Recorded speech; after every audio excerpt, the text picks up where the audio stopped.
Keys just released this book called Education is Freedom. I have with me now Chairman and CEO Jim Keys. His story is truly one of an American dream. There's none other than James W. Keys. Here's James Keys, CEO of 7-Eleven. Mr. Keys, welcome to the show. How much debt was Blockbuster in when you took it over? $1 billion. To say that they didn't keep up with technology is actually quite silly. I'm talking with Mr. Beast. I'm talking with Snoop. I said, well, what about a 7-Eleven product? A Beast Dog. D-O-G-G, right? A giant hot dog that you could roll in the roller grill at 7-Eleven. Yeah, why not? Blockbuster and 7-Eleven are two brands everybody grew up with. I had a cop that had weekend duty at that store, and he took me aside one day and said, dude, don't talk to that guy. It's bad news. I actually sat next to the CEO of McDonald's one time. We were at the Masters. I can't believe you. You're here a week and you get in a fight. What's the matter with you? They're gonna love me because I'm American, right? And I came over here like being an American, and I was loud and I was obnoxious, and they hated me. They hated me. It was horrible. You know what the best part was? I had my own private Slurpee machine. They were like 1,000 calories per cup. No way. Yeah, Really? I didn't know it. I never knew. How many are you going through in a day? I was drinking 5, 10. Yeah. Oh, wow. Because, why not? If you got a Slurpee machine in your office. Yeah, I had another. Was you the guy that put cheese and ham toasties in the 7-Eleven stores?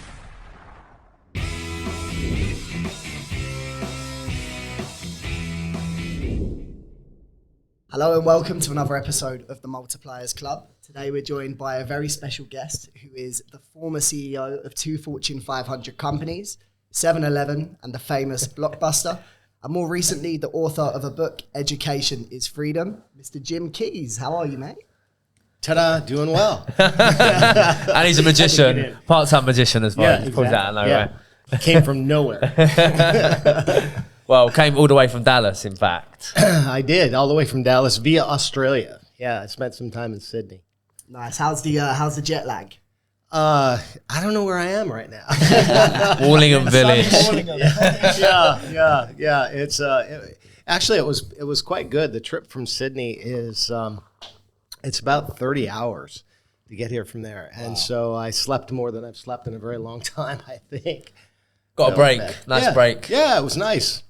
And Qantas Airlines has no Wi-Fi.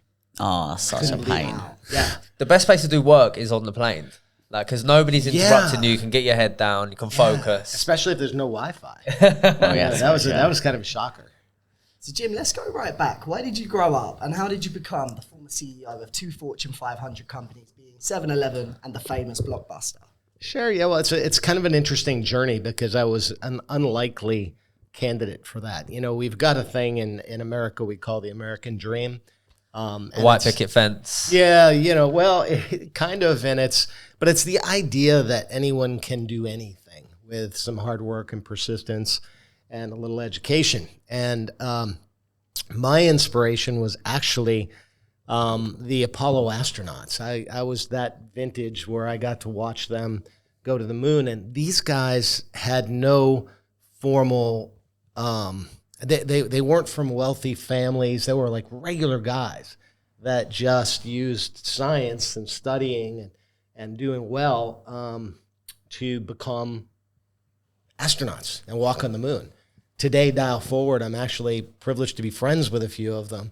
Wow. But yeah, and I'll tell you that story in a bit. But that was my inspiration, and I literally grew up with no running water, a little 3-room shack that we had 6 kids trying to grow up in those conditions. Mother leaving at 5 years old, bailing out for the trailer park, basically, which you've seen the images in the U.S. of these big trailer parks. Well, that was upscale for her compared to the way we were living because we didn't have running water in our house. And so, yeah, it was pretty challenging, but it goes to show that anybody armed with some knowledge and an education can accomplish anything in life. And a bit of grit.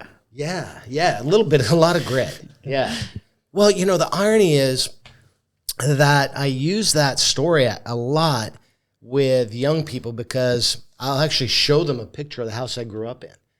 And I tell them some of my stories about the house being condemned and all this, horrible stuff that happened.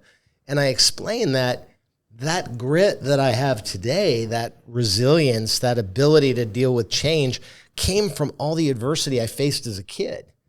And while I don't recommend anybody go through adversity or put their kids through adversity, we all have something in our life that's bad that happens. And if we can learn from each other that in that adversity often is opportunity, is strength, then you can turn that into your superpower. And that's what I tell these kids. I go to poor areas of town where they're struggling and say, you don't realize it, but you have an advantage over the kids from the wealthy side of town. The thing is, it's quite often that super successful people have come, and whether that's in sports, whether that's in business, whatever it is, often the case they've come from sort of some tougher background or childhood or some kind of trauma perhaps. Exactly. On the flip side, a lot of people that obviously go off the rails have equally come from the same upbringing. So what's the key mindset or learning or mindset shift for someone to go and take the right path and perhaps come super successful rather than going off the rails? Great question, because you're absolutely right. A lot of people, too many people, take that wrong path because they just give up. They say, well, I'm not going to be successful anyway, so I'll just go down the crime path or the drugs path or the, all kinds of bad things that you can choose to do. So I didn't realize this at the time, and it took many years, but when I finally realized that my advantage as a CEO and part of what got me to be a CEO was an acceptance of change. And that's what I learned as a kid with all that adversity, that change is going to happen, deal with it. And the key learning there, I've actually coined the expression CEO. That the word CEO, the acronym CEO, yes, it stands for Chief Executive Officer, but it also stands for change equals opportunity. Because if you realize that in your personal life, be CEO of your own life or your company. If you realize that change equals opportunity and that it doesn't matter what changed, how bad it is, could be the worst bone-crushing, soul-crushing, horrible thing that happens to you. It's your response to that change that separates winners from losers. Doesn't matter how bad it is. If you can keep your head up, say, I'll find the silver lining. I don't know where it is, but it looks gloomy and grim right now. But somewhere in this horrible circumstance is a learning for me. And on the other side of it, I'm going to be stronger and better. And if you keep that attitude, like I said, it's not the change that matters, because everybody has adversity. Everybody has change. How you respond to that change that makes the difference. I love that. That's really insightful. So growing up in the environment you did, what type of experiences did you encounter? Did you ever have a moment where you potentially could have gone down the wrong path growing up in a poor environment? Yeah, you just reminded me of one. I hadn't even thought about this in a long time. I was working at McDonald's. It was one of the first McDonald's that they were just rolling out in America. And I had a job. I was like 15 years old. I think I maybe faked my application to get the job because I needed money to try to figure out how to go to school. And I was working hard, man. I was like running around the parking lot when they sent me to pick up trash. I'd run. I was just trying to work harder than everybody else so that I could keep my job because I needed it badly. And they made me a shift manager at like 16. And now I had a responsibility for a whole night shift. And, reality is nobody wanted to work the night shift, so I'll let the kid do it, right? And, but I had, responsibility for the cash management and the whole thing. And I had this guy that kept coming in, and his name was like Vinny. And he kept like coming in every night and wanting to talk to me. And I thought it was a little odd, and Vinny kept paying a lot of attention to me. And I thought, okay, this dude's a little weird, but, and it was right out of one of those movies you see, like The Godfather kind of thing.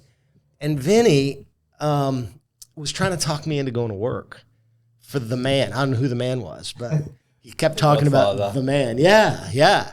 And it was like, dude, you can make a lot of money. You can Trust me, you don't need that college thing. Just follow me, man. I'm going to take care of you.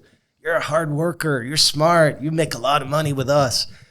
And, when you're a kid and you're starving and you're not making much money, it was pretty tempting. Thank God I had a cop that had like weekend duty at that store.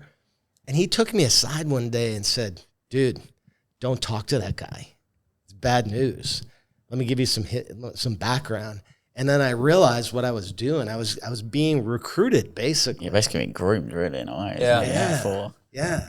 Think about how many people that probably did work with as well. Well, you can just imagine. We all get in that situation where somebody puts a carrot in front of you, and it's tempting. It's short term. It's quick cash, and you're working hard, and you're starving, and you're jealous of all the other kids with the fancy cars and all the things they have.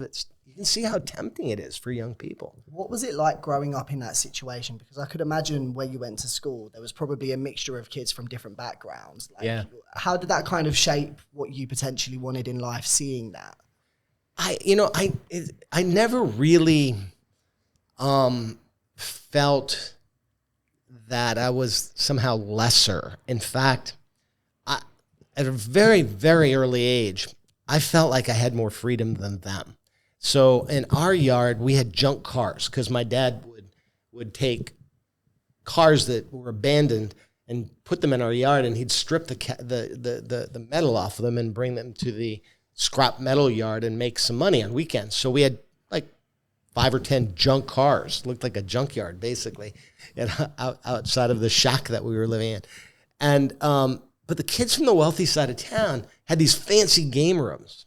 I mean, these are the kids whose dads owned the factories, right? So they had big, warm houses and indoor plumbing and game rooms with all the latest games. And yet they would like to come and play in my yard because we had junk cars. And it was cooler and it was more fun. And we used our imaginations, sitting in those cars, pretending we were flying them. They were airplanes instead of cars, or pretending we were driving cross country. And so what I learned at a very early age is it was more about freedom than money. And I had freedom. I didn't have money. They had money, but they had no freedom. I had freedom and no money. And my choice was, it's more about freedom. Hence the title of my book, Education is Freedom, because it wasn't about ever with me making a lot of money. It's kind of a byproduct, a nice byproduct. Definitely. It does help. But it's really more about freedom to be able to do what you want to do with whoever you want to do it. So obviously that was at 15, 16 years working there at McDonald's. You talk massively, which we will come on to later, about your book, but education. So at that age, I'm guessing, I don't know exactly in America, I'm guessing that's, for us, it's college, then university. Did you take that route? I did. I was, McDonald's tried to talk me into Hamburger University. I am very glad I didn't take that offer. I'd probably still be at McDonald's now. I might be a supervisor somewhere. CEO. Maybe, I don't know. You never know. I actually sat next to the CEO of McDonald's one time. We were at the Masters, the golf tournament. And I sat next to him and I said, hey, I almost went to Hamburger U and I was one of your guys. And he looked at me like, yeah, okay, sure, whatever. He wasn't believe you. No, I don't know. He wasn't very impressed. But it was like, dude, I could have had your job. Yeah, he didn't know who you was, clearly. I know. Maybe not. Was that by any chance? I could be wrong. Is that Ray Kroc? No. Ray Kroc was the founder. Oh, okay. Yeah. I don't know if he's the founder, but Ray Kroc is the guy that really built McDonald's. And no. It was a hired gun CEO. It was a guy like me, just kind of worked his way up through the system. Funny enough, I literally watched Founder 2 days ago. Oh, it's a great great film, film. yeah. It's a good film. Yeah, he was an amazing guy. Really did. So you didn't go Hamburger University. You didn't go to Vinny's University. I didn't go. Didn't take the Vinny offer. Didn't take the McDonald's offer. And it's so important because I took the hard path. And so many young people want the easy path. Just go for the easy bucks. Go for the quick money. Go for the easy anything. And I knew that doing a traditional 4-year school was going to be expensive. I didn't know how I was going to pay for it. I knew it was going to be hard work. But it just felt that if I put in the time and investment, here's the way I look at college. It's like and I look at it now as a business person. I don't know how I had the good judgment to look at it this way then, because I knew nothing about business. But I look at it today as a business investment. So yes, a lot of money. Back then it was $10,000 a year, which in 2024 dollars would be like $60,000 a year. So, and I was making $1.25, $1.25 an hour at McDonald's. So it was crazy expensive.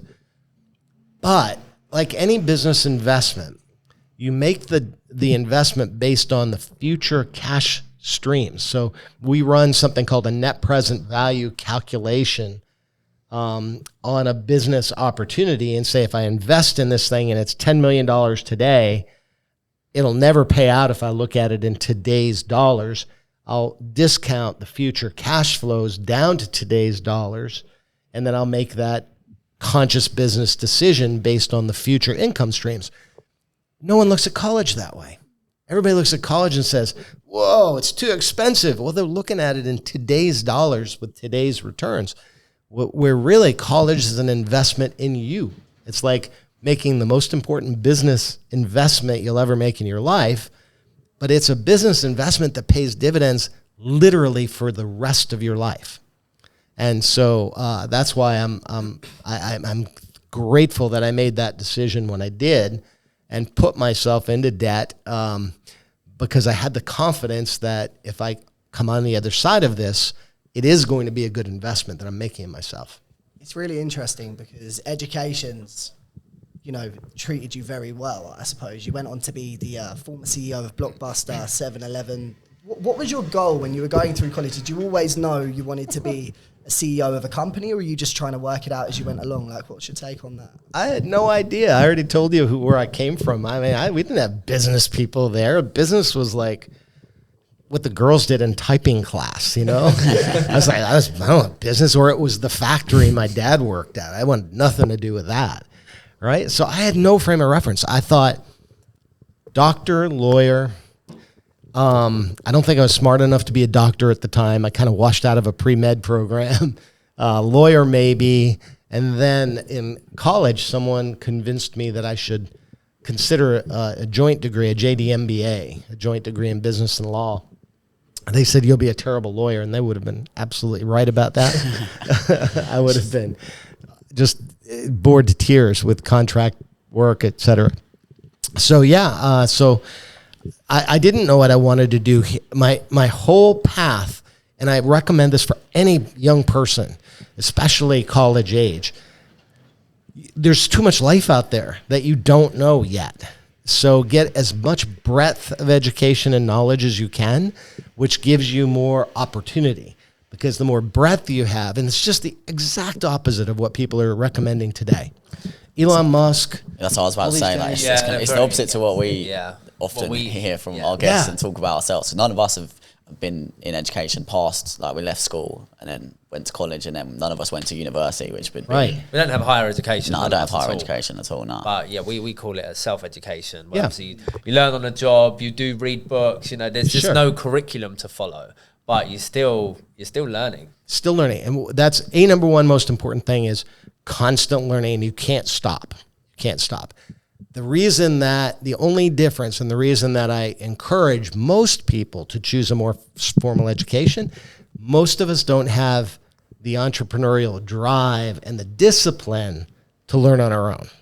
So we need that, and I was one of those. I would not have been able to develop the breadth of education that I needed to be successful on my own, and that formal education really did help to frame me. And that's why I worry about some entrepreneurs. When Elon Musk says, just go learn coding, you'll be fine, right? And it sounds great, except that's like Michael Jordan saying, just go be a basketball player, you'll be fine.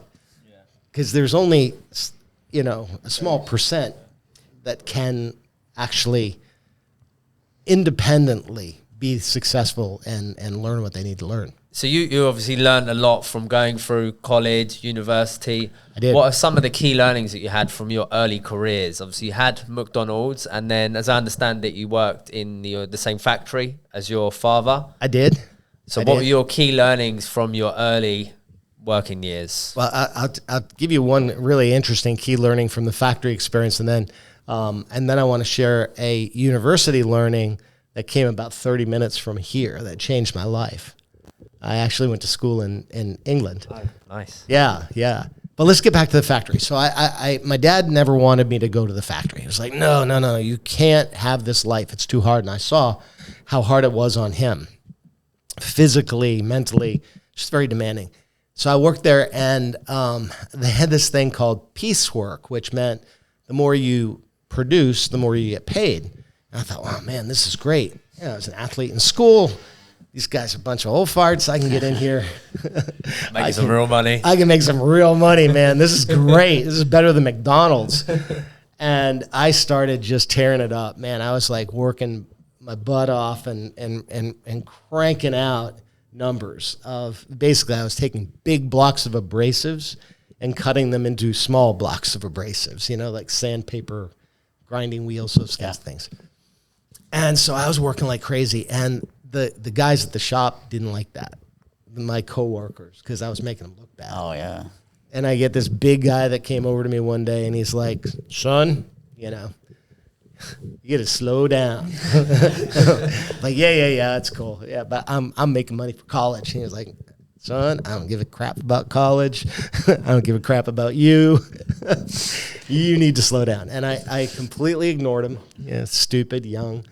And the next time it wasn't so nice. And then the third time he came around, basically he grabbed me around the throat, and I was just trying to defend myself. I'm like, dude's going to kill me. He's got me by the throat, and he's picking me up.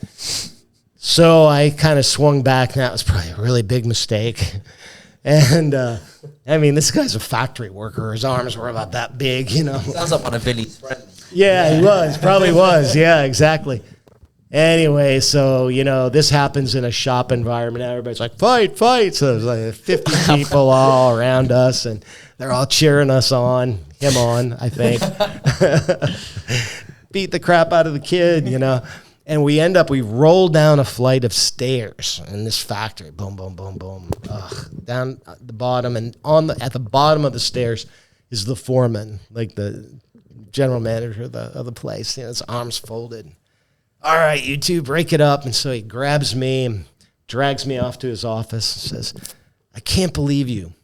Your dad worked here for like 40 years, never, ever caused a bit of trouble. You're here a week, and you get in a fight. What's the matter with you? And I started to tell him, I'm like, look, these dudes don't want me to work hard. And by the way, also, you should know, they're making me punch them out. Not punch them out, but punch cards, time clock, right? They leave at 2 p.m, and they want me to go, pretend they're here till 5 and then punch their time clock. I said, that's not right. Being a naive young man. And he said, son, welcome to life. That's the way it is. And I thought, man, that's not the way it should be. It's just wrong. And anyway, it was a huge learning for me. But I thought it was just the factory. And then I got to my first internship in a white-collar environment, and it was the same thing. It was the same thing. I'm in an office job wearing a suit and tie, but I was working really hard, and the lifers there were threatened by it and came up to me and said, son, you're working too hard. I thought, oh, no, not again. Not again.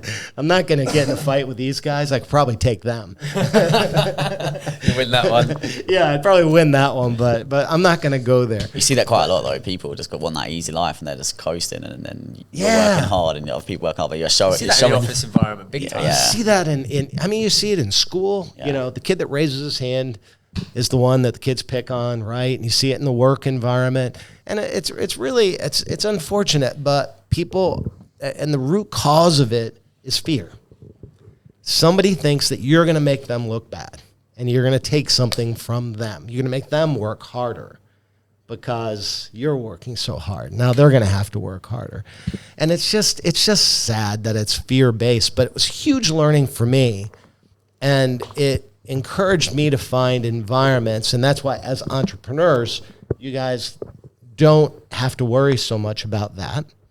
But you still have to worry that it happens within your organizations. Definitely, yeah. Whatever you build, because it's going to be there. It's human nature that it happens.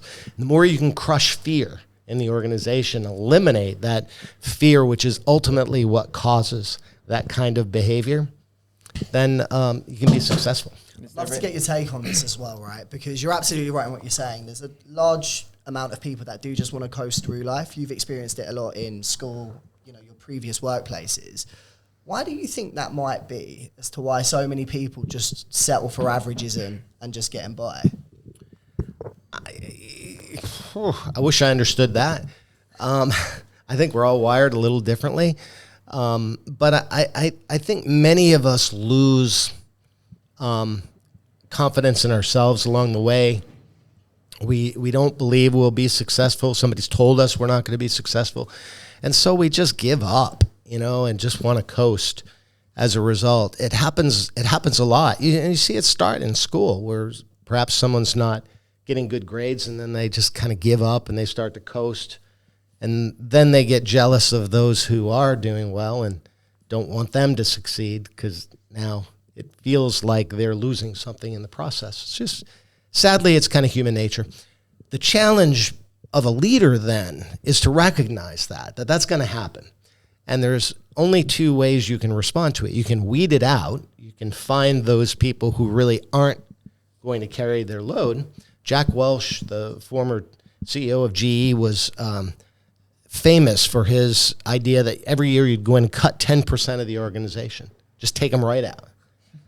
Because he said those are the people that are the deadwood, and they're going to slow everybody else down, and that desire not to work so hard is going to be contagious and will affect the rest. So he said, you're doing them a favor by cutting them today so they don't just bump along and end up nowhere in their career. They may be more successful outside of the company.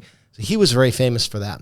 The other thing you can do is to inspire, and that's my belief, that anybody can be inspired to do better. So it's up to me as a leader to give people the hope, replace fear with hope, and give them reason to believe that, wow, if I really do work harder, then I'll be part of this thing that's bigger than me, and I want to be part of that.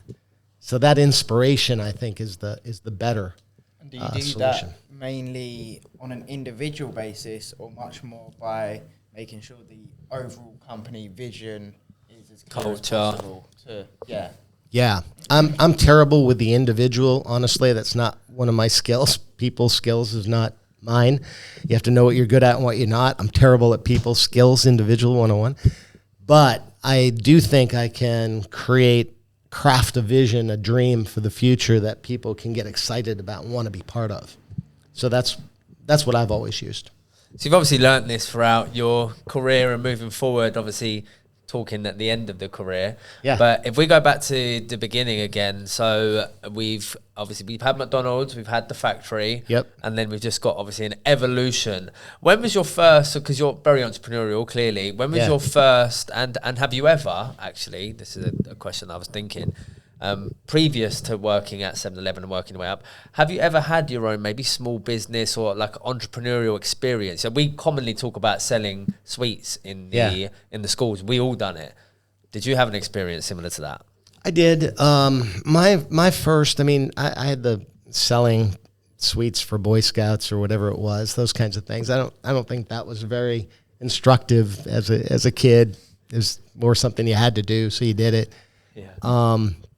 My first true entrepreneurial experience was I had a brother who was a truck driver, and he taught me to drive very early in age, and that's where I actually made a lot of the money for college, not in that factory experience, but driving a truck. I drove a produce truck and was able to make really good money. Loaded the truck at 4 a.m., took it on a route, back by noon, reload the entire truck, drop it all off at restaurants and grocery stores, and then come in about 6 o'clock at night, repeat, go to sleep and repeat. But I made really good money doing it. Since he was a truck driver, my brother who taught me to drive was an over-the-road guy. I saw the equipment he had was pretty rough. And I thought, when I got my first job, well, I could pay less tax if I buy some assets that will be productive assets. So I bought a Peterbilt truck, big-ass, giant trailer truck, right? Knew nothing about what I was doing, but I just went out to the Peterbilt store and bought a truck for my brother. Put him in business. We created a little company, and it turned out to be successful. So I bought a second, a third. Now I had 3 trucks over the road. The huge lesson that I had was cash management, because when you work for a big company, you're not close enough to daily cash flow.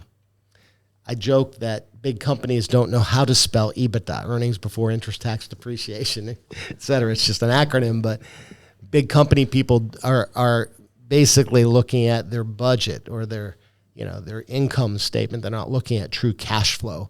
That little business taught me cash flow, and it was hugely valuable going forward. Yeah, perfect. And then from there, obviously, evolution into 7-Eleven. Yeah. Important step, though, before I've got to take you back, because my experience being a Yank in Britain. Oh, yeah, I missed it, yeah. Yeah. So I had a chance. Junior year comes around when I'm in college. And what age is that? Oh, gosh, 17. Okay. And they said, hey, we've got these 2 opportunities. You could go be an intern in Congress and just carry bags for the congressman. And that sounded interesting in Washington, D.C. Or you could go to England, or you could there were several different programs, different countries. I didn't have very good fluency in other languages. I spoke a little French, but I thought I'll go to England. And I had 2 school choices. This is really interesting. So I had LSE, London School of Economics. London School of Economics, right? Which, given my future career, you would think that would be the one. No-brainer for me, right? Or a place called Goldsmiths College. Are you familiar with Goldsmiths? I can't say I am. It's one of the University of London schools. Lewisham, right? That's what you're saying, Lewisham. It's in Lewisham. Yeah. Yep. And so I chose Goldsmiths over, and it's kind of an art school.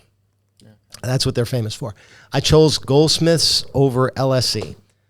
Why? Because the LSE program was a bunch of Americans at London School of Economics. The Goldsmiths College was like, nobody wanted to go there. It was me. There's a lot of actors in that. A lot of actors. Yeah. Manfred Mann. You remember Manfred Mann? Yeah, probably not. It's like classical music. Yeah, it's like, no. Anyway, Goldsmiths, I got a chance to live in a hall of residence with other British students and me, the Yank.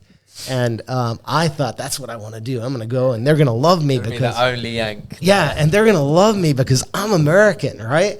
And I came over here like being an American. I was loud and I was obnoxious, and they hated me. They hated me. It was horrible.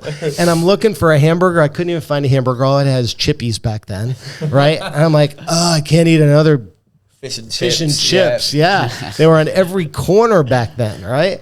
It was fish and chips or a gyro, right? That was it. And for fast food. And anyway, so I thought, this is a horrible experience, man. I thought these kids from England were going to be so nice to me. They're mean to me. They're making fun of me. They call me the Yank. They tell me I'm a baseball player back home, right? And I'm a pretty good athlete. They're calling me. They're telling me I play rounders. Yeah. I'm like, they're telling me to go play with the girls. You know. I actually said this to someone on holiday in Barbados not too long ago. I said the same thing. It is rounders. That's what we call it over here. Yeah. So I'm horrified, right? Well, so I learned, and it was a huge, remember I said about change and embracing change and finding the opportunity in it? And it forced me. It was the first time I was ever outside of my culture. And the only guys that actually embraced me were, my best friend was a guy named Mushtaq Malik, who was a Pakistani, and my next door neighbor was Indian, and I got to know their cultures before I got to know my British friends' cultures, because they kind of embraced me. I was a minority at that point, and little did I realize, right? Dial forward 20 years after that, I'd be leading 7-Eleven, and my largest population of franchisees were Pakistanis and Indians. And knowing their culture was a massive advantage that I didn't realize I was getting, but I was learning. A chapter in my book is called Cultural Literacy. Because where I grew up, everybody looked like me. You were Irish or Italian, and that's it. Everybody. And all of a sudden, I'm in this culture where now I'm the one that's not like everybody else, and I had to assimilate. By the second half of the year, they had elected me senior student of the house, which is like the head resident, right, for the hall of residence that I was living in. And I had fabulous experience from that point on because I changed, and I had to. But I now was one of them. The difference was we would go to pubs, and I couldn't talk. What I would do is I had to be playing darts, pinball, foosball. I had to do something. I couldn't just sit and have a conversation, because that's not what we did. And by the second half of my term there, I calmed down. I became less American. Eating fish and chips every night. I'm eating fish and chips. I'm loving it. And curry. We had a lot of pretending to Did like you get it. a chance to try any sausage and mash, bangers and Oh mash? yeah, bangers and mash. Yeah, and we had a lot of curry too, because it was a hall of residence, and they were, the food had to be pretty inexpensive. And at the end of the year, I brought in a McDonald's because we had a big bash, and I introduced all my British friends to McDonald's for the first time. Wow. They had built the first one. It was great fun. They actually took me to play cricket, to make fun of the guy that plays rounders. I bet you beat him. I made the team. I actually made the team because I didn't know, and you know how so much of sports is in your head and it's confidence, and I'm standing up there going, I can hit a curveball that's going 90 miles an hour. I have to be able to hit this ball that bounces once with a bat that wide, right? How hard can this game be? And I was crushing sixes. And I thought, wow, this is a great game. I can hit a foul ball and I get 6 runs for it. This is awesome. Discovered something new there. I discovered it, yeah. So they put me on the team, and then they made a huge mistake. I was leadoff batsman. They put me on the team, and then they were a little embarrassed by my swinging away, which I guess now I hear is a little more popular. But they tried to teach me to defend the wicket. Big mistake. So I get stumped like the first time every game. It was terrible. What was because Lewisham's like a pretty rough area in South London now. But what was it like back then? I mean, what year were you in Lewisham? I'm not going to tell you that because you're like, we'll do the maths. Were there dinosaurs still around? I mean, was it still like pretty rough back then? Or what was your experience living in South London?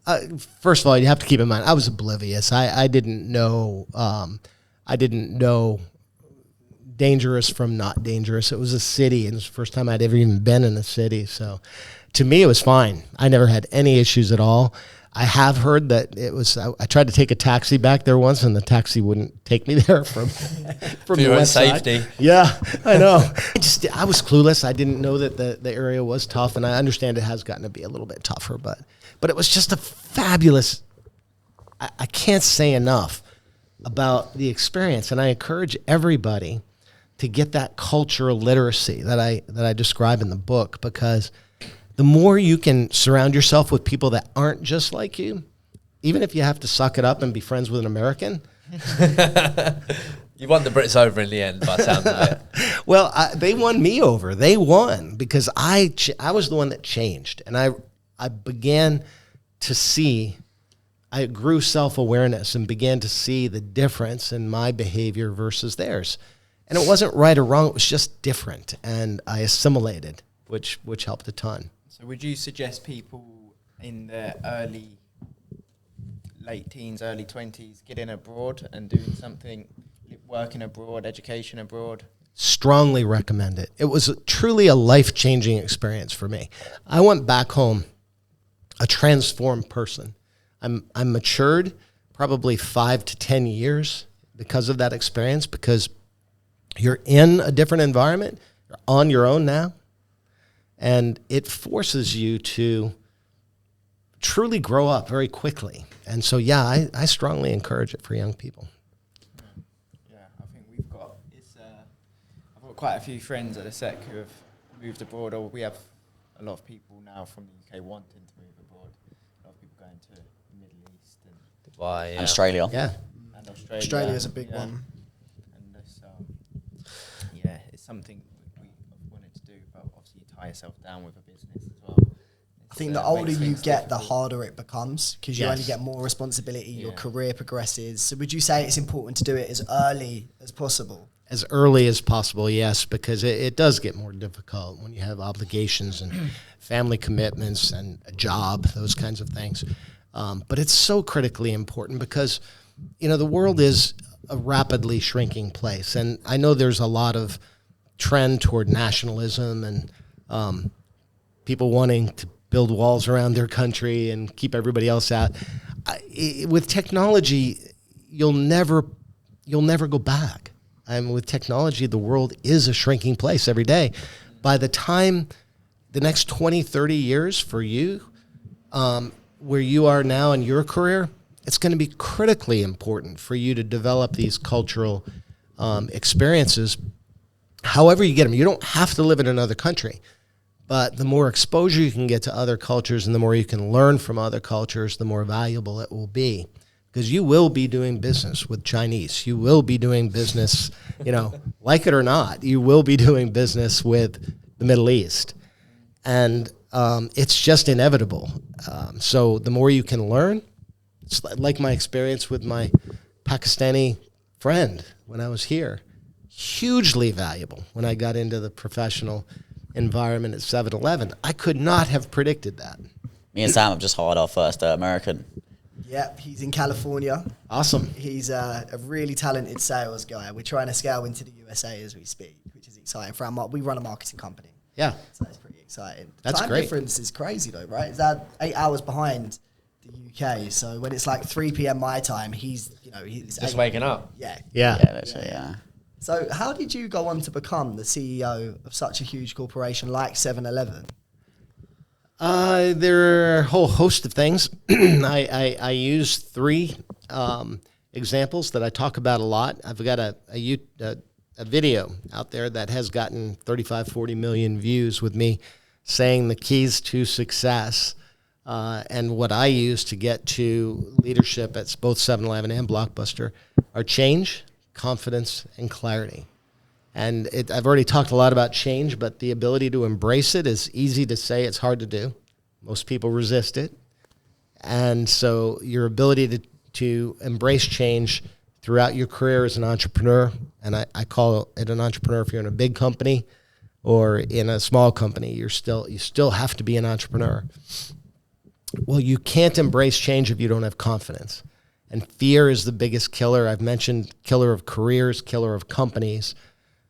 We don't see it. It's like a gas that will kill you because you can't see it, you can't feel it, but it is there and it's ever present within us. We've got that little person on our shoulder saying, you're not good enough, you're not smart enough, and you've got to suppress that. And then it's with all of your people. It creates corporate politics, it creates bad behaviors within an organization. And the only way to suppress that is with confidence. The only way to have confidence is through preparation. So prepare to win is an expression that I've borrowed from a friend. Prepare to win. So it doesn't matter if it's the best football player in the world, Tiger Woods, Tom Brady, that other game that they call football. Yeah. These guys prepare. And they walk on the field and they're confident because of their level of preparation. It's not rocket science, but it does take time and commitment. So change, confidence, clarity. Remember I told you in school I was looking at business or law. So I ended up getting an internship for a company. They told me to get a business degree, finish that, forget about the law degree. In the back of my head, I was only doing this business thing to make some money. And then I was going to go back to law school. What that gave me, and I didn't realize it at the time, is a safety net. So I could be absolutely, completely confident in doing the things I thought were right. I didn't have to have any fear. I didn't have to play any politics, because if they fired me, I was going to go back to business school or back to law school. And it turned out that that was a huge advantage, because it was my tool, and everybody's got to find their own, but it was my tool to eliminate fear in the workplace. And as I said, fear is that thing that holds you back. So I had nothing holding me back. I'd go into a meeting and I would say exactly what I thought, even though it would draw reactions and, sometimes some harsh reactions. But I had that confidence as a result, and it served me well. What was what job role did you actually start with at 7-Eleven then? I had, right out of graduate school, I had joined an oil company called Gulf Oil. We used to have that here in the UK. I think there's still a few branches. There's a few petrol stations, Gulf. Is Could it be. Orange? Yeah, Orange. yeah, Yeah, Orange. they're still here. Yeah, now it used to be, they were one of the seven sisters, one of the big oil companies like Exxon and Shell. And they merged shortly after I got there with Chevron. And when that happened, the Southland Corporation, 7-Eleven's parent company, had just bought an oil company. And one of the gentlemen I worked for at Gulf came to 7-Eleven to run the Southland Corporation, the parent company, to run their oil business. And he was aware of my work at Gulf, and he asked me to come be the head of strategic planning for this new oil company that the Southland Corporation had bought. And so that's how I got to 7-Eleven, was via the oil business as the head of strategic planning for one of their subsidiaries.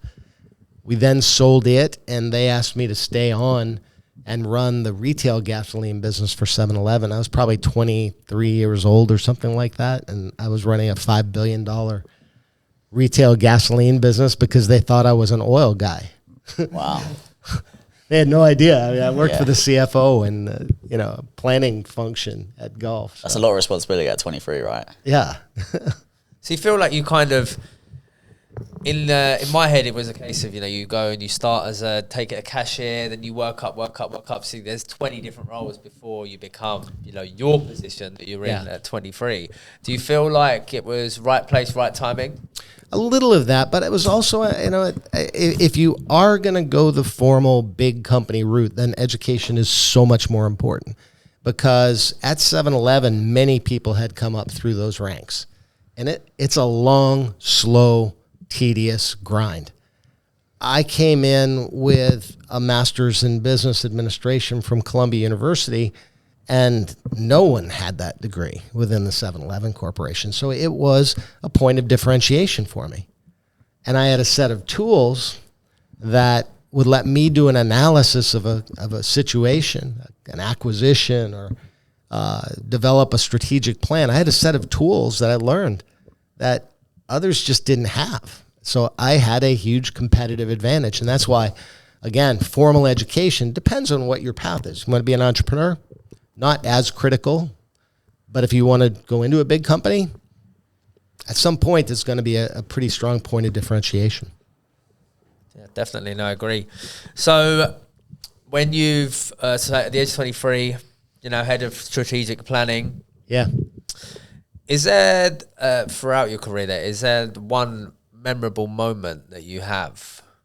A story? A lot of memorable moments. What's the most? What sticks out the most? Good or bad? We can have both. Okay. One of each, yeah. I got fired. From? Well, I was still, they had promoted me. I arrived as the head of strategic planning for this division. Then I came and I was head of operations for retail gasoline. So I was running the whole gasoline division. And we had been wildly successful. So we were outperforming much of the rest of the company, which created a lot of jealousy within. And the guy I reported to was one of those people that was a little bit jealous of the success that I had been having. I had then been asked, because of my toolkit, because of the point of differentiation for me. I had a set of skills coming from with a master's in business that others in the company didn't have. So the CFO of the Southland Corporation asked me to work on a special project for him. Well, my boss didn't know what it was. I couldn't tell him because we were going through a restructuring at the time. And so I was doing this secret project, and he was very upset about it and somewhat jealous that I was doing it and that I couldn't talk to him about it. And he called me in his office one day and said, I'm taking away your title, taking away your administrative assistant, going to cut your pay. And if I were you, I would go look for a job. And I thought, he doesn't have the guts to fire me, does he? So I kept coming to work. And I had no title. I had no assistant, but I still had a desk. So I kept coming to work every day, and I was working on my secret project. Dial forward 6 months later, he was fired. He's like that big guy from the factory, isn't it? Yeah, it's kind of like the big guy from the factory. Yeah, it was. It was very, very similar to that. And he got fired. I got promoted. And from that, I became the head of strategic planning for the Southland Corporation, for the parent company, and was able to build the plan for 7-Eleven going forward for the new entity. And that was probably the single biggest opportunity in my career to be able to really frame a strategy for this brand new company that was emerging from a restructuring, from bankruptcy, basically. And we were able to build a plan that 7-Eleven still is operating under today. That obviously sort of leaped your career, obviously playing such a pivotal part in the strategic planning of that. So how many years was it before you started at 7-Eleven and then became the CEO at 7-Eleven? 15. Well, no, 10. From 85 to, almost 2000. So about 15 years. 15 years. Yeah. Being in 7-Eleven, was that always the end goal for you? Did you have that in mind, or were you just trying to work your way up gradually? I had no end goal. I just wanted to, my whole career, I've wanted to do the best I could and achieve as much as I could. And I didn't set out to say I'm going to be CEO. Candidly, I didn't even envision that as being an option, particularly at that age. I did think I'm going to have to spend 20, 30 years doing this. But I worked, I'd say, I worked on my differentiation, not only the education, but the idea that some people accept being in a vertical. So they're financial people, they're operating people, they're technology people, et cetera. I insisted on moving from one to the other to the other. Entrepreneur. Yes, because I knew I had to learn those various roles. So when it came time to picking someone to be CEO of the company, I had been chief financial officer. I had been chief operating officer. I had been head of strategic planning. I had been head of systems and technology, head of marketing. So I had virtually every job already in that short period of time because I was willing to even step back in some cases and take less pay but learn a new aspect of the company. That's an important thing because a lot of people wouldn't want to take the pay cut at certain points, or they see it as a step backwards. Exactly. And actually it's a step forward, step backwards to go forward. But a lot of people wouldn't, they'd be too scared to take that risk. Exactly. In my opinion, yeah. Fear, right? That's it, fear. If you can overcome that fear and recognize that what you're doing is learning, and that's my ultimate criteria for any job. Am I still learning? And am I contributing? And if I can't answer affirmatively to either of those two, then it's time to either change positions or change companies. So let's talk about your actual time being CEO. Obviously, first 7-Eleven, then Blockbuster. Just give us an insight into what that actually looks like at that level, and what your main role is within those companies. Just to add as well, just as an extension, I'd love to know how many hours you were working on a normal week being a CEO of such a huge company. Give some numbers like staff, hours, how many stores. It's crazy, isn't it? Yeah. I'll tell you, I only worked 40 hours a week. My wife would tell you it's like 90. one piece of advice: marry somebody that is flexible, that is understanding of your career, because huge key. Yeah, because it does take a huge commitment, and yes, I was working a lot of hours, and then it was an international company, so I was traveling. I've spent more than a year of my life in Japan a week at a time. On top of that, traveled to China, Taiwan, Thailand, England, Europe, Australia, all over the world. We had stores, so it was quite a huge commitment. There's 17 different countries. Yeah, and Blockbuster as well was quite extensively covered throughout the world. But the best thing you asked about. Now you're a CEO, right? Mm-hmm. This is kind of cool. Yeah. Go to your office, big fancy office. That was pretty neat. You know what the best part was? I asked for a Slurpee machine, and I got it in my office. I had my own private Slurpee machine. I bet you had a lot of Slurpees. Yeah. You know what the bad part of having your own private Slurpee machine is? They were like 1,000 calories per cup. No way. Yeah, really? I didn't know it. I never knew. How many are you going through in a day? Oh, man, I was drinking 5, 10. Yeah. Oh, wow. Because, why not? If you got a Slurpee machine in your office. Another. You're doing like 10,000 calories a day. Yeah, it's Slurpees. And I didn't realize all of a sudden it's like, whoa, what's going on here? That and the free Snickers bars that the vendors would send you. That was not a good thing either. So it actually inspired me to invent or push my partners. I pushed Coke and Pepsi to invent a diet Slurpee because I wanted to get the calories down. I still wanted to drink the 10 Slurpees. I just didn't want to add 10,000 You are the consumer, calories. though. You're learning as the consumer. Yeah, exactly. And then you change. Exactly. Did they do it? Did they make the diet Slurpee? They did. Yeah, it took 2 years, believe it. It's very difficult to take a frozen product, especially a Slurpee is actually a frozen carbonated beverage, believe it or not. That's what makes it the consistency and the lightness, because it's a carbonated beverage that then is frozen, and it's very difficult to do it without sugar. And so it took Coke. I don't know if they were just giving lip service and saying, yeah, we'll do it. 2 years later, they still hadn't done it. I had engaged Kraft as well because they had a product called Crystal Light. And Kraft was actually the first to successfully develop the diet Slurpee drink. And then Coke, I think, followed shortly thereafter, and then Pepsi after that. They were, I think, a little embarrassed that Kraft beat them to the game. So you're just so entrepreneurial. But I read something about where you got put up for an entrepreneurial award, but you didn't get it because they thought because you're corporate, you're not an entrepreneur. Yeah, but you Ernst & quite Young. Clearly are, right? Yeah, Ernst & Young, the big accounting firm, has this annual Entrepreneur of the Year award.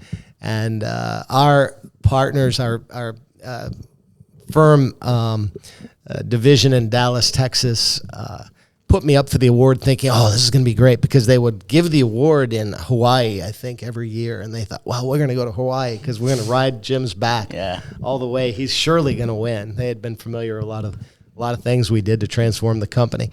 And I got washed out in the first round because they said, and they were embarrassed, but they said, well, you're a big company guy. We think entrepreneurs are entrepreneurs.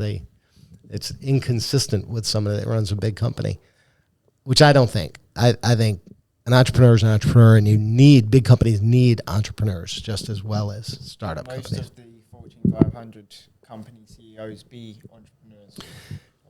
Sadly, there are two kinds of companies I see out there, and these were my peers, and I respect my peers. But I have had situations with very, very large brand names that you would know that I won't divulge.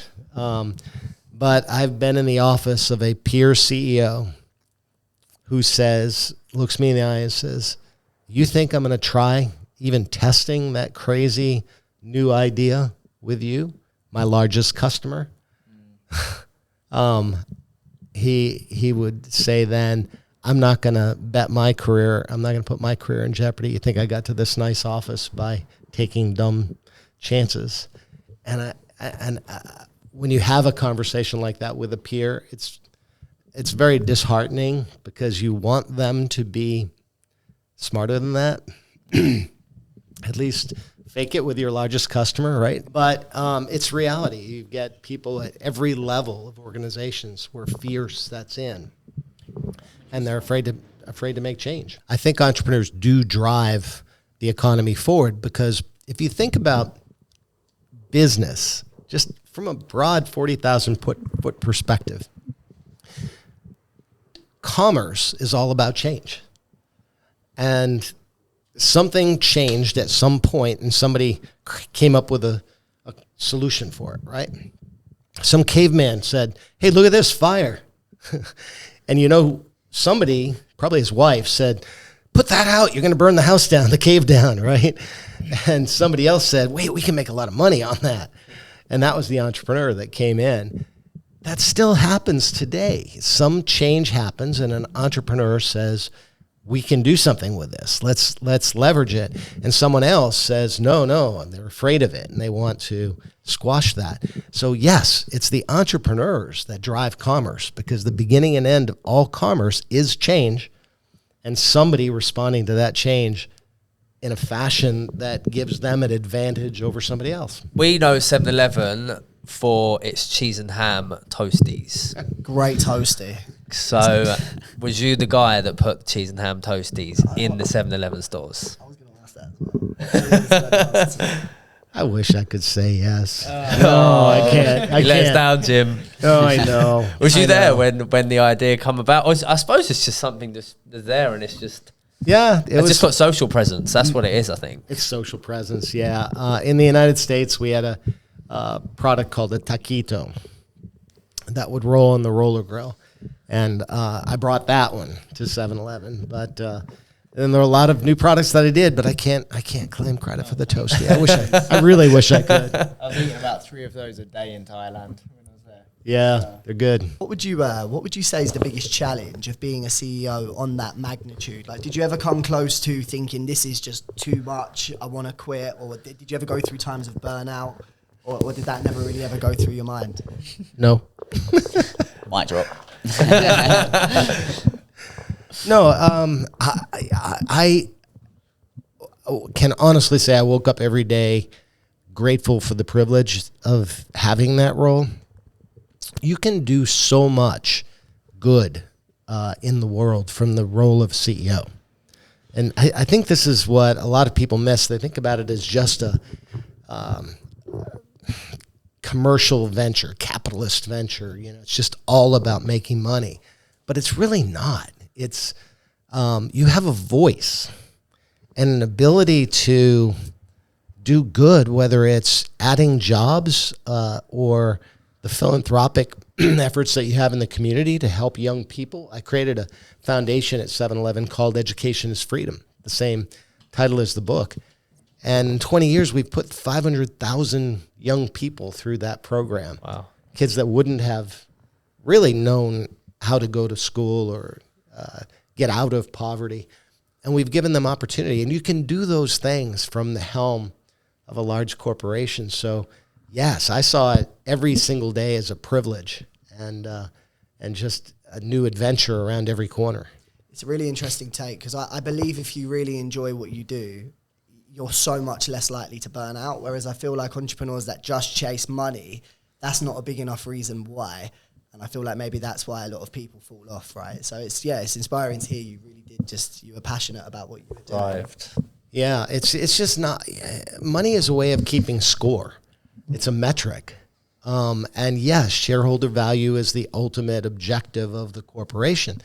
But what I've discovered is that social good and shareholder value are not mutually exclusive. You can do good things for the community that you live in, and it will benefit the operation. It makes your people feel better. It helps retention of employees.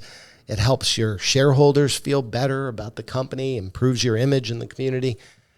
There are ways to do that. Now you have to be like anything else, creative.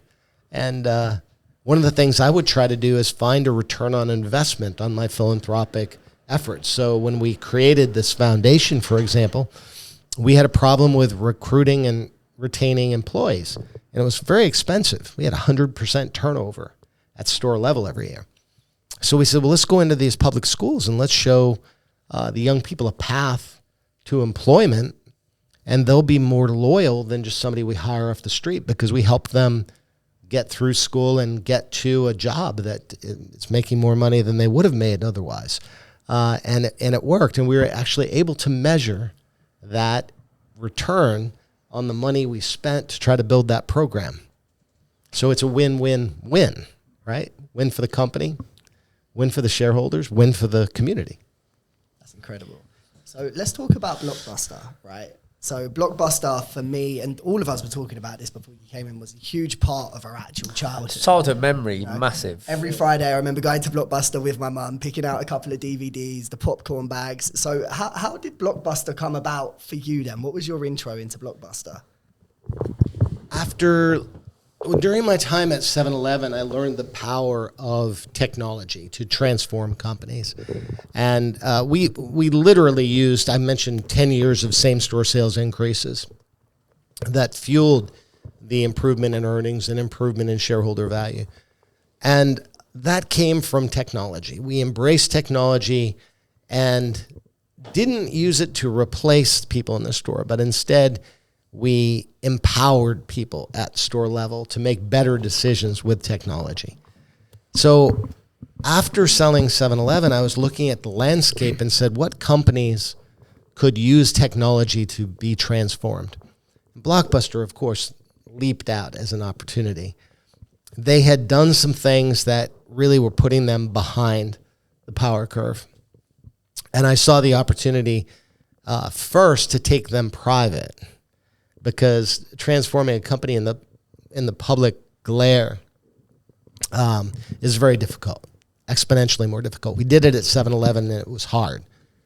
So I thought, well, we'll talk to private equity and try to get private equity to come in and take Blockbuster private, and then do the transformation to digital, and then take it public again at some point in the future. That was the idea. That was the vision.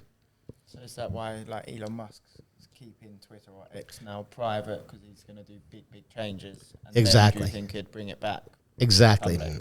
Because the public equity markets have put tremendous pressure on near-term performance.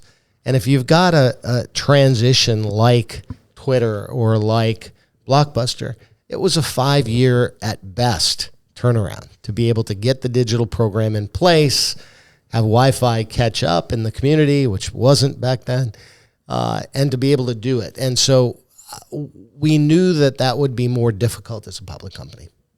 And so then when you did come into Blockbuster, what did they go private? Did you manage to do that? Or no, I did make a couple of mistakes that I wish I could have back, and one was not taking it. Probably the most important was leaving it a public company instead of taking it private. I was out on a roadshow selling the idea for Blockbuster to some big equity investors, private equity investors. And they said, we need to share this strategy with Carl Icahn. He was one of the directors and a big investor in Blockbuster. And he's a rather famous, infamous, if you will, investor in the United States. And I knew of him. I ended up 20 minutes later in his office, and I shared the strategy with him, and I guess he bought in. But he said, I told him I wanted to take the company private, and he said, I'm the financial guy, you're the operating guy. Trust me on this. He said, public, private, it doesn't matter. Well, it didn't, unless you had a crystal ball and you knew it was going to happen in 2 years. The financial markets would collapse, and had we taken it private, we would have refinanced $1 billion worth of debt at a very low interest rate, probably 5.5%, 6%, where 18 months later, Lehman Brothers collapsed, and it was virtually impossible to refinance that debt that was due in 2009. So that was, unfortunately, if you were to say, what's one reason that Blockbuster couldn't make it to the other side, it was that debt and our inability to get it refinanced in the financial market collapse. So how much debt was Blockbuster in when you took it over? $1 billion that came from and although it sounds like a lot of money, it was a reasonable debt load. They had been part of a company called Viacom, one of the big media companies. The history of Blockbuster, you remember the name Wayne Huizenga was the CEO back in the day. He is responsible for building it to the successful company it was. Then he sold for $8 billion to a company called Viacom, big media company, in about, I believe, late 1990s. He sold it. And Viacom held the company 5, 6, 7 years. They then spun it out as a new public company, an IPO, in 2004. And at that time, they put $1 billion. So if you do the math, 2004, 5 years later, 2009, was when a big portion of that debt was due, right? I joined in 2007, knowing that cliff was coming, but I didn't know the financial markets would collapse. So my strategy was, even as a public company, let's improve the operating cash flow, demonstrate success. We'll get an improved credit rating from the rating agencies, and we'll be able to refinance this debt very successfully. That was the plan. It's interesting because I feel like, excuse me, I feel like a lot of people assume that Blockbuster didn't make it because they were unable to adapt. Is that debunked? That's not necessarily the case. It was the crisis that wiped you guys out. Yes, it is just so silly that there's so much good learning from the Blockbuster case study that to say that they didn't keep up with technology is actually quite silly. It's a shame because there's so much more learning that someone can get from the Blockbuster case study than to just take the surface narrative, if you will, that, they didn't keep up with technology. Believe it or not, Blockbuster, way before me, was one of the absolute earliest to even consider streaming video. They partnered with Enron. You may have heard about Enron. It's a big technology company in the U.S. that did collapse. But Blockbuster, all the way back to the 90s, was partnering with Enron on an experiment to stream videos. So Blockbuster was way ahead of its time in adapting to technology. They were not behind. That is a false narrative. And they purchased one of the biggest streaming online companies, right? Or something along those lines. Yes, that was my very first action as CEO of the company. In 2007, I acquired a company called MovieLink. MovieLink was put together by the major studios, 5 of the 6 major studios, to stream new movies. So not Netflix old movie by subscription, the all-you-can-eat buffet. This was the fine dining of movies, right? Because 80% of the Blockbuster stores business was new releases. Remember the new release wall? Yeah, I remember every Friday when it come. That was 80% of the business, right? So everybody was making all this fuss over Netflix renting the stuff from the middle of the store in an all-you-can-eat buffet. And we weren't overly threatened by that because we knew that the bulk of the business was for the newer releases. So we acquired this company from the studios. They had already digitized 3,000 titles and had the streaming platform. Now, and then we renamed it Blockbuster On Demand instead of MovieLink. Now, why does everybody forget that? Well, for one reason, there was no streaming then. Wi-Fi was still not dial-up, but practically. Yeah. It was one step past dial-up. And TVs were not smart. Put it into the time frame perspective, the iPad, to be able to watch a movie on a reasonably sized screen, didn't come out until 2009, right? So this is 2007. There were no apps. So it was very, very early. But we had the technology. We had the capability. We were ready when Wi-Fi and smart TVs, et cetera, caught up. So made you think, what if? You must have thought about that. I think what if all the time. Yeah, because you see, and this is where it gets very frustrating to hear that we didn't keep up with technology, because our strategy was actually very much like the store strategy, to be an aggregator of content. There is today no aggregator of content. Where do you go if you want to see any given movie? I don't know. We have to look between Hulu and Netflix and, Amazon and Apple. We're not really sure where any. And Blockbuster was the aggregator in the stores. That was the model we were building. Not the Netflix old movies and then we'll create some new TV shows. No, it was, we're going to have everything. We called it literally convenient access to media entertainment. What you want, where you want, when you want it, we got it. Back in 2007-ish when this was happening, what were Netflix doing back then? And is it true you had an opportunity to buy Netflix? No, that is also, Blockbuster had an opportunity to buy Netflix in the year 2000 for $50 million. But if anybody thinks that they should have done that, my question to them is, okay, did you buy the stock at 79 cents a share in the year 2000? Well, then don't criticize Blockbuster for not buying the company for 79 cents or $50 million in the year 2000, because Netflix was doing DVDs by mail, which is nothing that Blockbuster couldn't do at the time.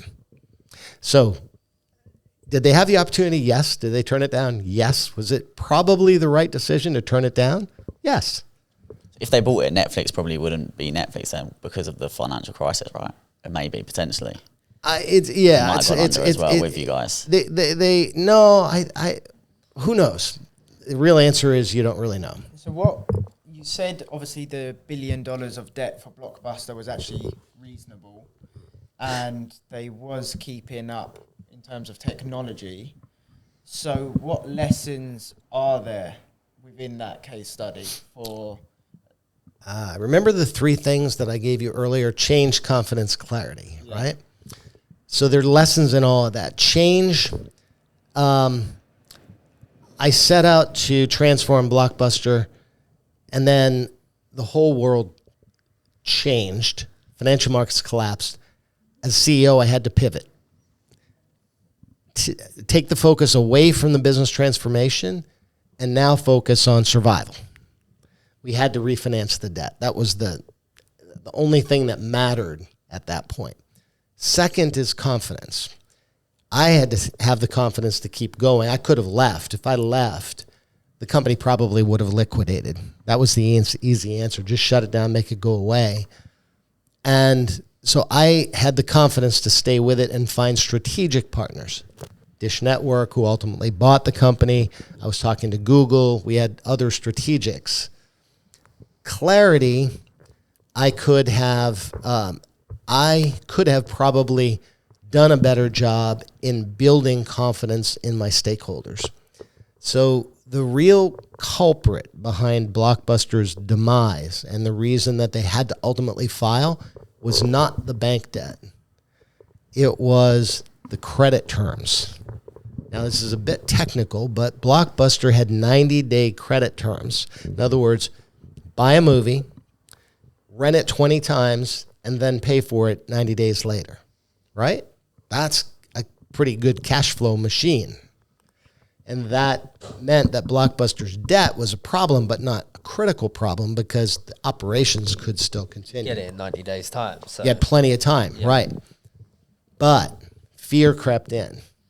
One studio was afraid we would file, and if we filed for bankruptcy, they would be left holding the bag for that 90-day credit term, right? And so one studio first went from 90 days to cash. And then the next studio said, well, they must know something I don't know. So they put us on cash, and the next and the next. Within a 1 week period, 6 studios took us from 90-day credit terms to cash. That took $300 million in liquidity out of the business almost overnight. Wow. And it gave us no option. But that made it actually look like they think they were in the right. They were like, oh, this is why we did it. And now it's actually, that was what caused it. That's ultimately what caused it. And sadly, I think if any of those studio heads were here in the room today, they would say they probably made the wrong decision because the impact on the industry was huge. We were, that video rental window was their cash cow.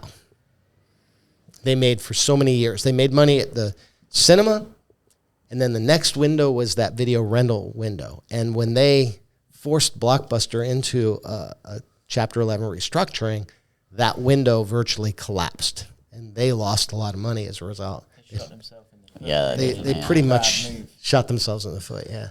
So what, your time as the CEO going through that spell there, where that moment where it switched from the strategic plan moving forward that you had to now in survival mode, right up until they filed for bankruptcy, how was your time in that yourself personally? Your mindset. Stress mindset. levels, your mindset. Yeah.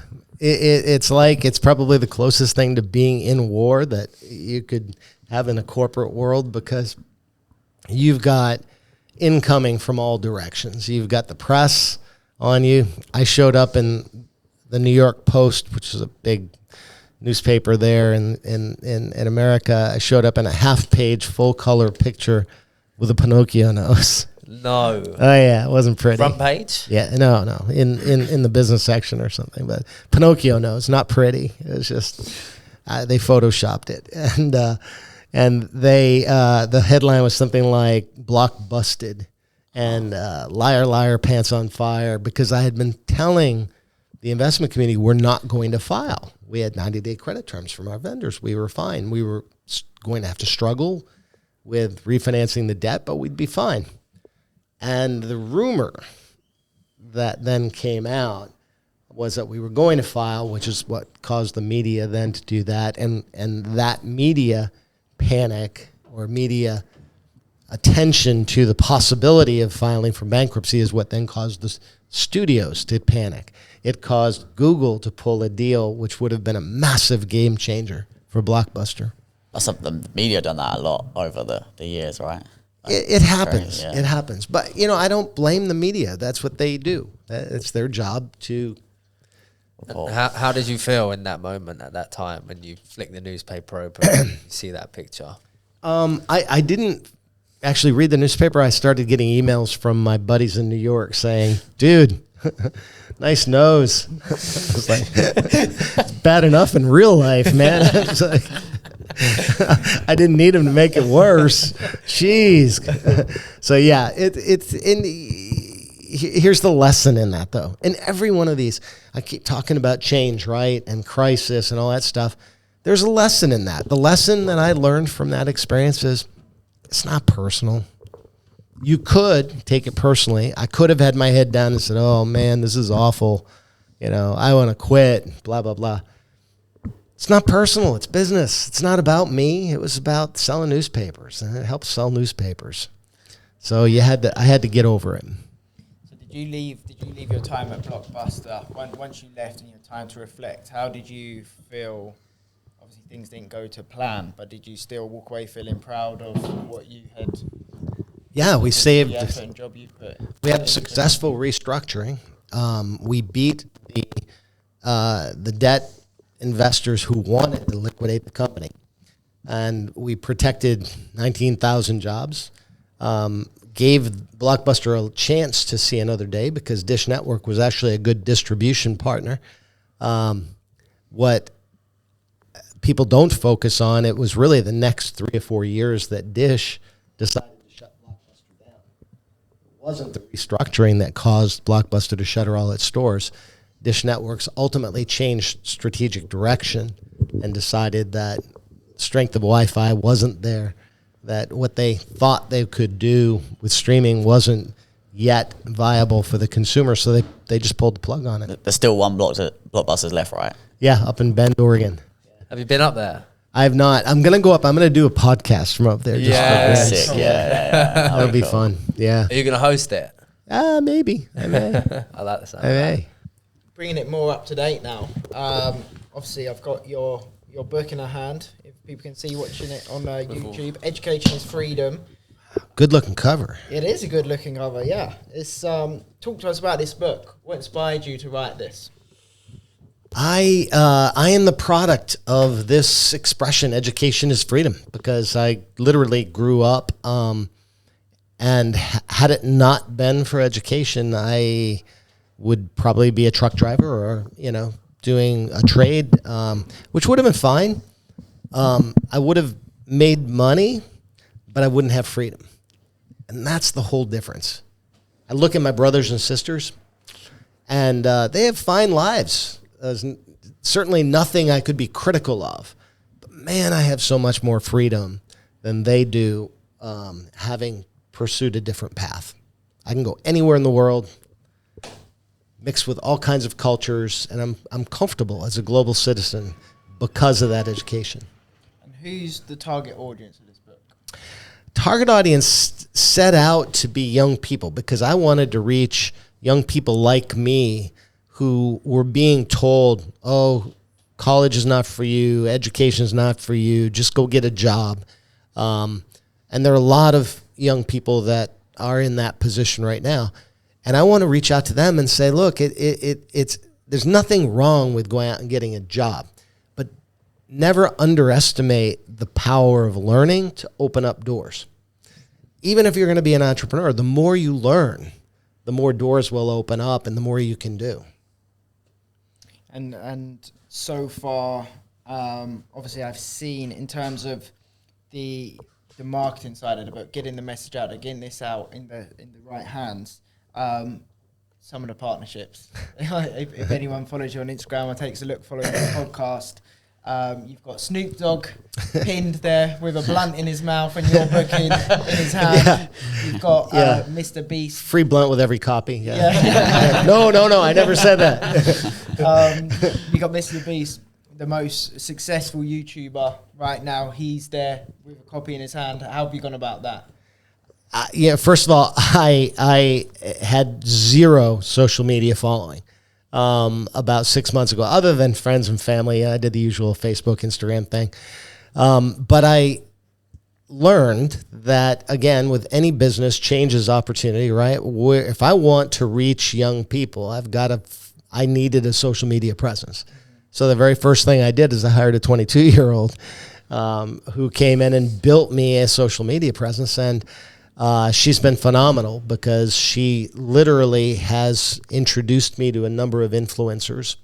And those influencers and beginning to build that presence certainly was helped with two iconic brands like 7-Eleven and Blockbuster. It gives me a voice now. Your CV is pretty good. Well, it helps. It helps. But it could be, it wouldn't matter if I could have been CEO of General Electric or Raytheon or something, and no one would have cared. Blockbuster and 7-Eleven are two brands everybody grew up with. So yeah, that's it. It's that. Blockbuster's literally like 5 minutes from here. There were two from 5 minutes from just here. Crazy.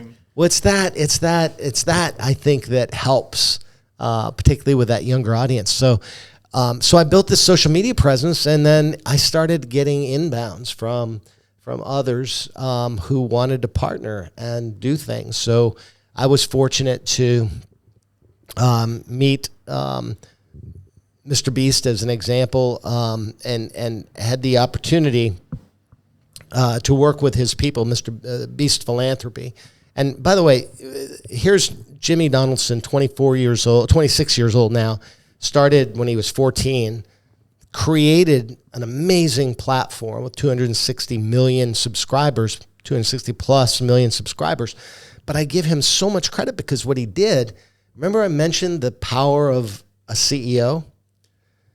He has now, at 26 years old, done something that took me another 20 years to realize. He's turned his attention to philanthropy and said, I can use this platform to do good things for the world. And he's doing some amazing stuff with Beast Philanthropy. So when I had the opportunity to partner with them, I was on it immediately because I want to encourage him to encourage all these young people to give back in the way he is. It's really a beautiful thing. So can you talk about a little bit what about you did with Mr. Beast's Alley? Well, he was one of his videos, and he's done some amazing stuff. He's drilled water wells in Africa. He's macular degeneration. He brought people's vision back. Sent a bunch of people to the hospital to have surgery, to have vision. Just done some amazing stuff. And one of the things he did recently was to send 800 teachers to a school in Atlanta that's had some fabulous results with teaching techniques. So it's basically teach the teachers. And in that video, he wanted to have some other impact. So Beast Philanthropy gave a scholarship, a full boat scholarship. And I gave $10,000 scholarships to students anywhere in the world. And what he did is he was able to hold up my book and said, read this book, post a video. This is the best part. Instead of writing an essay or some boring thing like that, post a video, which is what everybody's doing anyway. Post a video saying why education is freedom. And tag at J. Keys author with it so we can get to see the videos. And we created a website called Education is Freedom, name of the book, educationisfreedombook.com. And if anyone goes there, all the instructions are there, how to do this, how to post the video, etc. And you can even download a free copy, a abridged copy of the book, or order a full copy of the book, which is what I recommend because there's a lot of meat here, a lot of good advice. But what we're able to do, I mean, think about the power of this. It's not just that we're going to give out some scholarships. That's fun. But if we're successful with this, and so far we've already generated a lot of excitement, we're going to have young people from all over the world. I've got now videos in from Croatia, from Uruguay, from Argentina, from China, from all over the world, with young people telling young people that education's important. How cool is that, right? When's the deadline for that video? August 1st. Yep. How much traction has that gained through whether it's your website or social media, or how many videos have you got any of that data tracked? It's early. I think we've got 20,000 or something like that. Still got time, boys, to get out videos. Plenty of time. Plenty of time. Spread the word. I don't know if the issues are the same in the UK as in the US, but there's a lot of pressure on social media. There's a movement in Congress in the US to ban TikTok, et cetera. I have a different point of view. It's consistent with my point about change equals opportunity. We can look at social media as bad, or we can say, where else could we have a medium where it captures so many eyeballs for young people? And if you look at what Mr. Beast has done, he's played right to that medium with teaching. He's teaching young people philanthropy. So my objective with this promotion is to use social media to teach. So we have young people telling other young people how important education is with these videos that we're putting together. It's a beautiful thing. And so on the Snoop Dogg side, that's a little bit different. How did you manage to get that connection? Yeah, it was actually through Snoop's son. A great guy named Cordell, and he's building a business and reached out for some advice. So I've been working with Cordell and his team on a couple of different business opportunities. One, I made the introduction to 7-Eleven to carry Dr. Bombay ice cream. And so Snoop's ice cream hopefully will be available in 7-Eleven stores. But you've put that together. Yeah, I made the introduction to the new CEO of the current CEO of 7-Eleven, and so crazy, isn't it? yeah. When you're sitting from our point of view, like you think stuff at that high level is so complicated, but it's simply you, Snoop, the other CEO, speak to him. It's the same as what we would do. Yeah, here we are, mate. Yeah. Snoop wants Meet an ice Snoop. cream. Can you sort it out? Yeah, no problem. But from our, you overcomplicate things at such a high level. I'm talking with Mr. Beast. I'm talking with Snoop. I said, well, what about a 7-Eleven product that would be a Beast Dog, D-O-G-G, right? A giant hot dog that you could roll in the roller grill at 7-Eleven. Yeah, why not? Yeah. So who knows if that will ever happen, but eventually. Yeah, you know, this is a chapter in the book is creativity. And Einstein called creativity intelligence having fun. And it's so true that we're all creative. Why not have fun? Why not come up with crazy ideas? And the crazier ideas sometimes are the ones that everybody responds to because they go, yeah, why not? Let's do it. We, none of us went to university or higher education, as you know. We're all doing okay. But then I feel like a lot of people go through university or American college and they don't ever really amount to much at all. So do you feel like the education system is outdated? Like what they're teaching now is the same as what it was like 10, 20, 30, 40 years ago? And if you could change one thing about the education system, what would it be? It's going to be harder to change because it's funded in the United States and with state and local government. And to the extent you've got government funding things, let's face it, it takes longer. Look what happened to space when we went from government funding of NASA to commercial funding of space. It exploded, totally changed, and accelerated like crazy, right? That's what has to happen to education. The same kind of thing, and I believe it will. Think about it. Everything about the education system, all the standardization, the bells that announce changes in class came from the factory floor. Yeah, but we forget that. We're still teaching and learning the same way we did 100 years ago. But with technology, I mean, think about the power of AI to now transform the way we learn. You can actually curate the lesson using AI to the way somebody learns. Some people learn better video, audio, written. You can modify the way we're teaching by measuring how quickly someone's responding to it and learning it. And that I call it machine learning to exponentially improve human learning. The power of these tools are phenomenal. So how do we do this? My call to action in the book is that the demand for the supply of educated workers is business. So just like we did 100 years ago, it's time for business to step up. I don't have the money of Rockefeller, but I have the voice of Rockefeller to say, come on, guys, as business people, let's put the resources behind technology and transform the way we teach and learn so that we have an educated workforce well into the information age. It's time. So I'm excited about the future. Yeah, definitely. I wonder what it will take for that to actually change in the education system. Because it's really interesting you mentioned about the Rockefellers. I think the quote that, was it J.D. Rockefeller that founded the Board of Education? I think it was, yeah. Yeah, he came out with a quote and it said, I'm in the business of producing workers, not creative thinkers. Right. And then when you look at the classrooms, how that's structured, it's like you said with the bell, you've got to raise your hand to talk, raise your hand to go to the bathroom. Do you feel like the education system want to create future CEOs, want to create future people like yourself? I don't know if you remember the use of the analogy I gave with 7-Eleven embracing technology. It embraced technology to make store managers more effective, better decision makers. It empowered store managers. We can use technology in the same fashion in the classroom. We don't have to eliminate the teacher, but we can bring the best algebra teacher, the best calculus teacher into the classroom and enhance the power of that teacher to teach. And they then have a different role than they do today.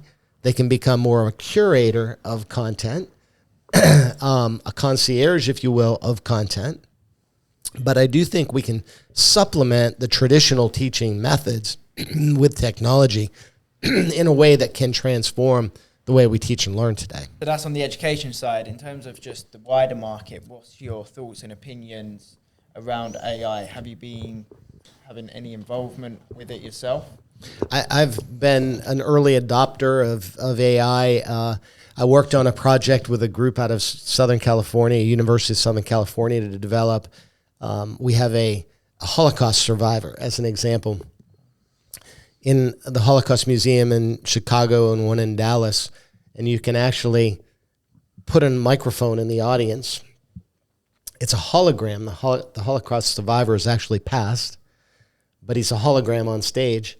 And with a microphone, you can ask questions to this individual on stage, and he's answering them. That's crazy. Wow. It's incredible.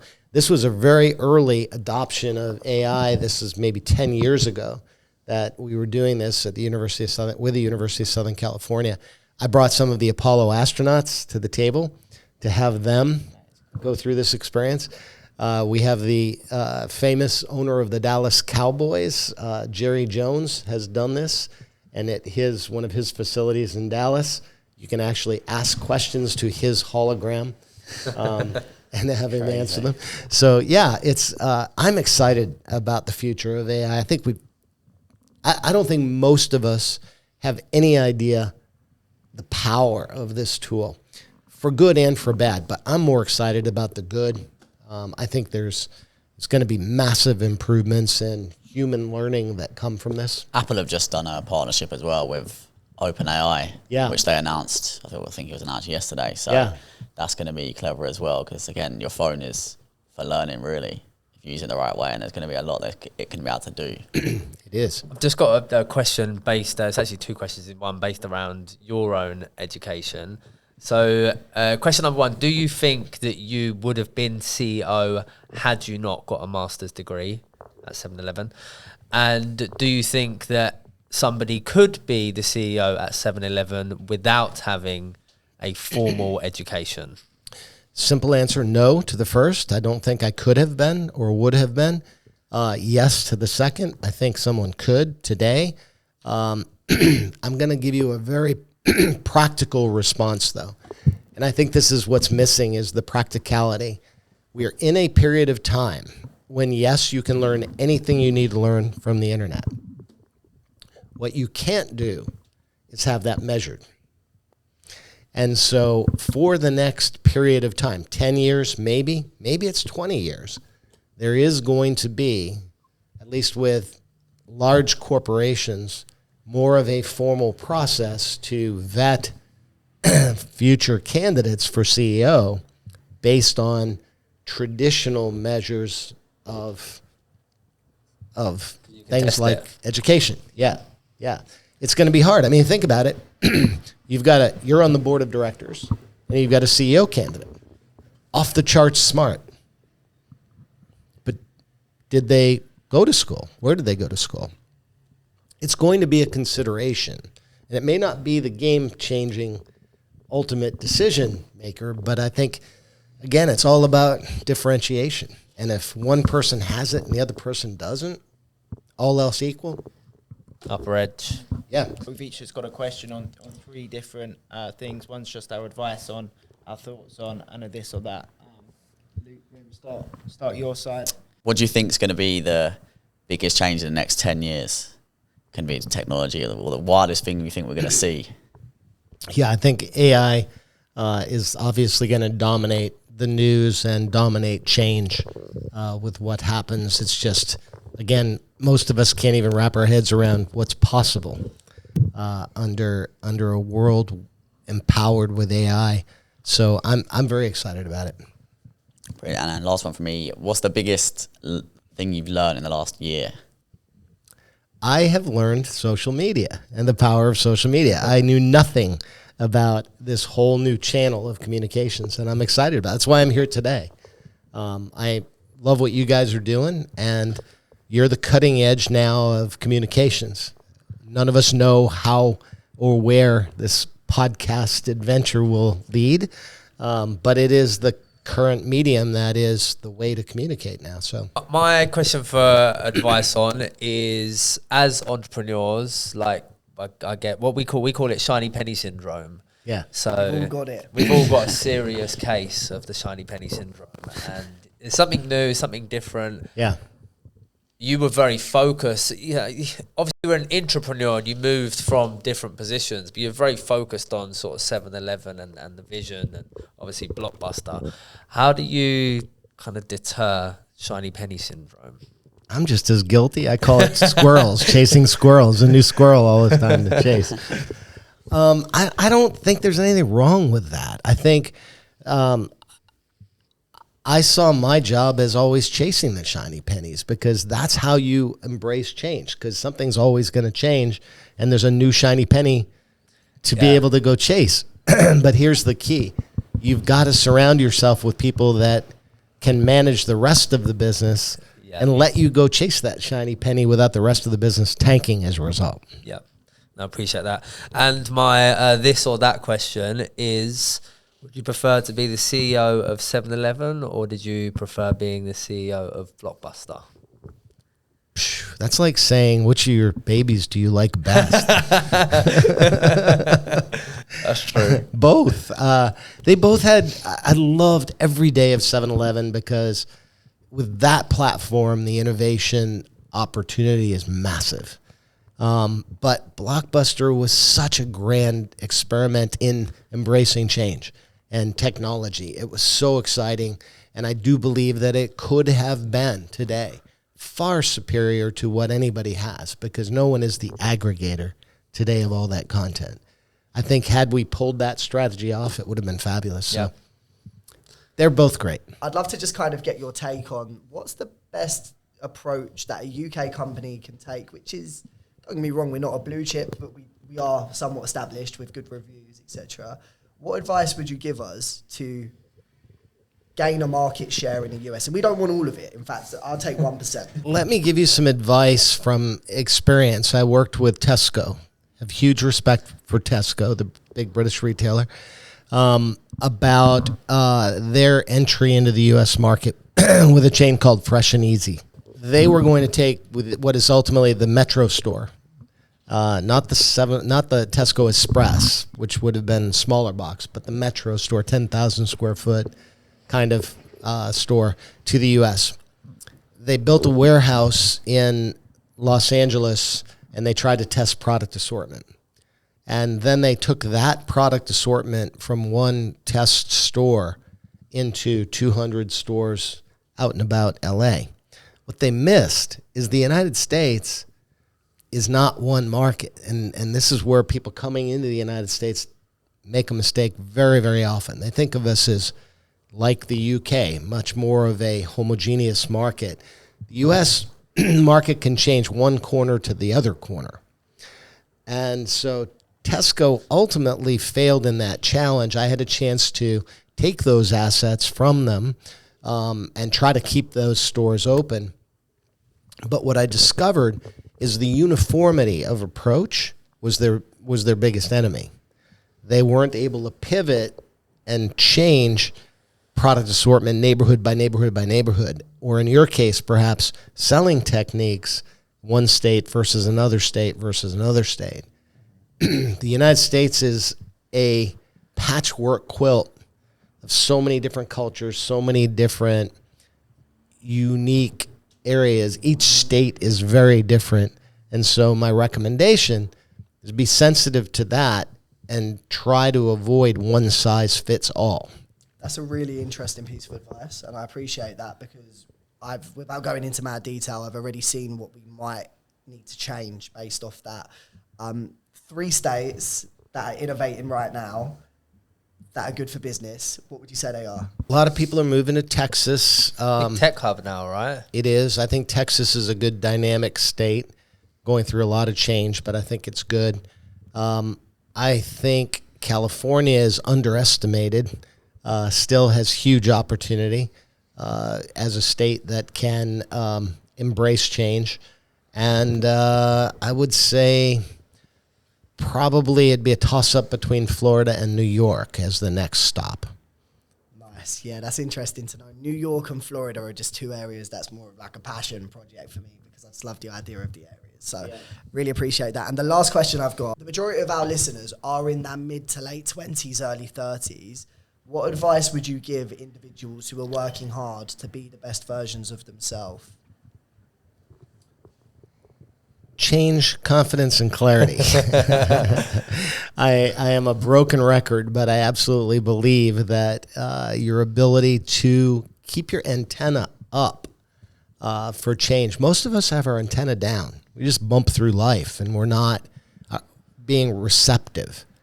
The human mind works in amazing ways, and if once you've got your antenna up and you're looking for change and you're receptive to it, responsive to it, rather than resisting it, the opportunity is endless. And second is that overcoming that self-doubt and or the negativity around you. Even if you have confidence and you surround yourself with other people that are negative, it's just a drain, and you've got to get over it. And then finally, the third is we are not simple. We are simple creatures that overcomplicate everything.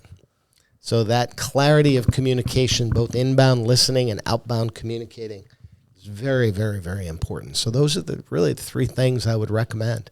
Solid advice. Thank you. That's a strong message. Very strong message. End it on that. It's what I wish someone would have told me. I wish I could have been around to tell myself that. And what's your social media channels for people listening? Harry, tag it. Harry's going to tag it. Okay, yeah. So if anyone wants to purchase the book, where can I get it from? Book is available, Amazon.com.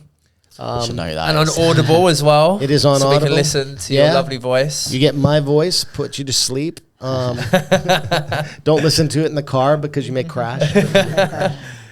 Change, clarity, and confidence. Change, confidence, clarity, those three things are everything. And then one last thing I'm going to leave you.